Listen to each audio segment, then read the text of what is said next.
Okay, I am going to teach you how to do a satin stitch. Now a satin stitch is where you're stitching really close together. So you're putting your stitches side by side. So that's how we're going to do these little triangle leaves right off the side of that woven rose. Okay, so this is a really simple and easy stitch to do. All we're going to do is we're just going to follow our lines right here. So we're going to come up and then go backward or forward. It doesn't really matter with a satin stitch. I am choosing to go backwards. And I'm just going side by side so that my thread is right by each other. Satin stitches are also referred to as a fill stitch because when you're doing this stitch, you are filling the area with the thread. So you're basically coloring in the area with your thread. So sometimes if you're doing a large area, the satin stitch can take a lot of thread.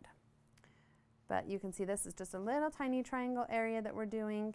So it's not going to take too much. And I'm just following right along my pattern right here for my longer and shorter stitch lengths so that it's really simple and easy to follow along. And I'm just going to end it right there.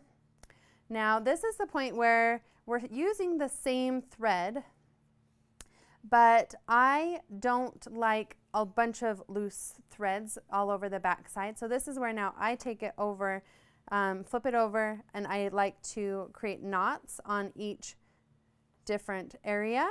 And then I like to clip my thread and then do another quilter's knot to start again. And then I'm going to start my next leaf. And the reason why I like to do that is it just keeps the back of my hoop a lot tidier and a lot less knots and things like that, that as you're kind of moving along, you don't get tangled on the back side. So that's my little tip to you, is try and cut your thread, knot it off between each different area if you're moving to a large space like I was. So that's my little tip, is to do that. All right, so I'm just going to go ahead and I'm going to keep putting my stitches side by side to create the satin stitch, also known as a fill stitch. So you can see I'm just keeping them really nice and close and tight to each other to fill this area of this cute little leaf pattern. And then I just follow my stitch length as I go right here. And then I'm going to go ahead and I'm going to finish off this next one.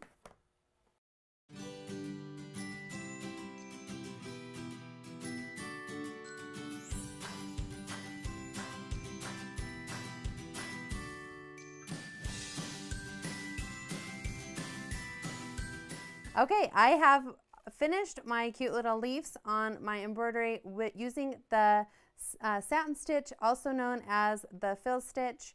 And doesn't that look cute?